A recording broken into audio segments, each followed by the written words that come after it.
There's no feeling more intense than starting over.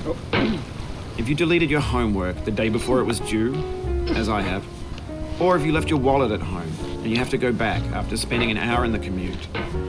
If you won some money at the casino and then put all your winnings on red but it came up black. If you got your best shirt dry cleaned before a wedding and then immediately dropped food on it.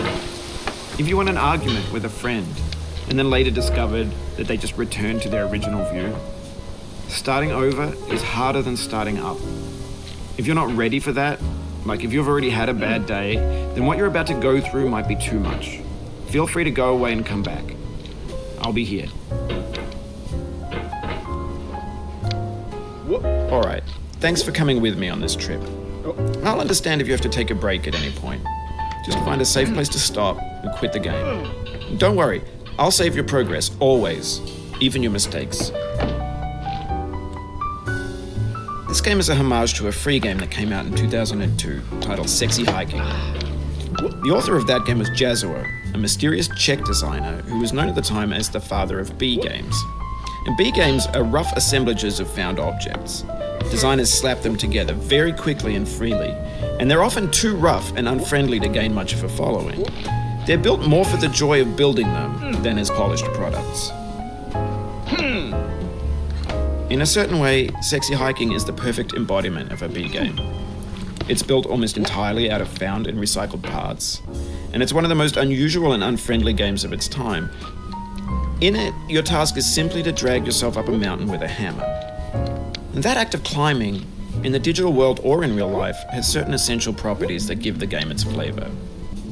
No amount of forward progress is guaranteed. Some cliffs are too sheer or too slippery.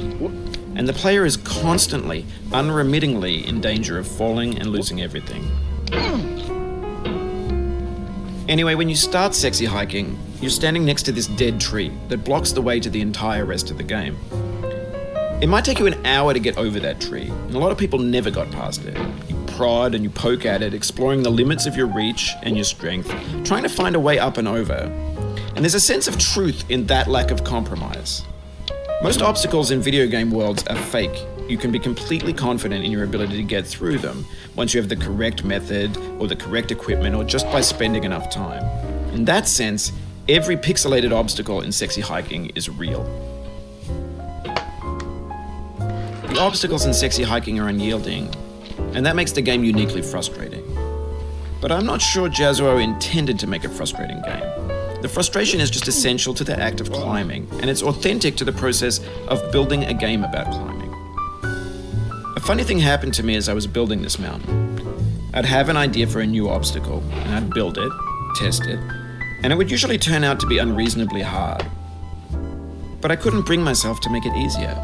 It already felt like my inability to get past the new obstacle was my fault as a player rather than as a builder. Imaginary mountains build themselves from our efforts to climb them, and it's our repeated attempts to reach the summit that turns those mountains into something real. When you're building a video game world, you're building with ideas, and that can be like working with quickset cement. You mold your ideas into a certain shape that can be played with, and in the process of playing with them, they begin to harden and set until they're immutable, like rock. And at that point, you can't change the world. Not without breaking it into pieces and starting fresh with new ideas.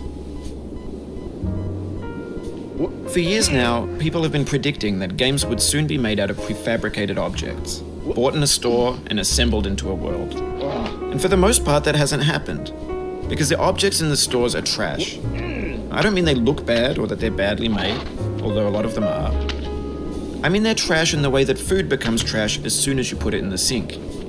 Things are made to be consumed and used in a certain context, and once the moment is gone, they transform into garbage. In the context of technology, those moments pass by in seconds. Over time, we've poured more and more refuse into this vast digital landfill that we call the internet.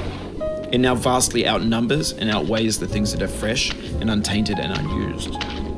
When everything around us is cultural trash, trash becomes the new medium, the lingua franca of the digital age. And you can build culture out of trash, but only trash culture. B games, B movies, B music, B philosophy. Maybe this is what digital culture is. A monstrous mountain of trash, the ash heap of creativity's fountain.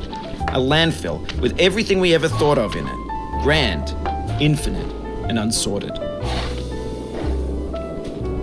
There's 3D models of breakfast, Gen X's fanfic novels, scan magazines, green screen Shia LaBeouf, banned snuff scenes on LiveLeak. Facebook's got lifelike bots with unbranded adverts and candid shots of Kanye and Taylor Swift mashups, car crash epic failed GIFs, Russian dashcam vids, discussions of McRibs, discarded, forgotten, unrecycled, muddled, rotten, untitled. Everything's fresh for about 6 seconds, until some newer thing beckons, and we hit refresh. And there's years of persevering disappearing into the pile, out of style, out of sight. In this context, it's tempting to make friendly content that's gentle, that lets you churn through it but not earn it. Why make something demanding if it just gets piled up in the landfill, filed in with the bland things? When games were new, they wanted a lot from you. Daunting you, taunting you, resetting and delaying you. Players played stoically. Now everyone's turned off by that. They want to burn through it quickly, a quick fix for the fickle, some tricks for the clicks of the feckless. But that's not you, you're an acrobat. You could swallow a baseball bat. Now I know, most likely you're watching this on YouTube or Twitch, while some dude with 10 million views does it for you, like a baby bird being fed chewed up food. That's culture too. But on the off chance that you're playing this, what I'm saying is, trash is disposable, but maybe it doesn't have to be approachable. What's the feeling like? Are you stressed? I guess you don't hate it if you got this far, feeling frustrated. It's underrated. An orange is sweet, juicy fruit locked inside a bitter peel. That's not how I feel about a challenge. I only want the bitterness. It's coffee. It's grapefruit. It's licorice. It feels like we're closer now. Composer and climber, designer and user. You could have refused, but you didn't. There was something in you that was hidden, that chose to continue. It means a lot to me that you've come this far, endured this much. Every wisecrack, every insensitivity, every setback you've forgiven me is a kingly gift that you've given me.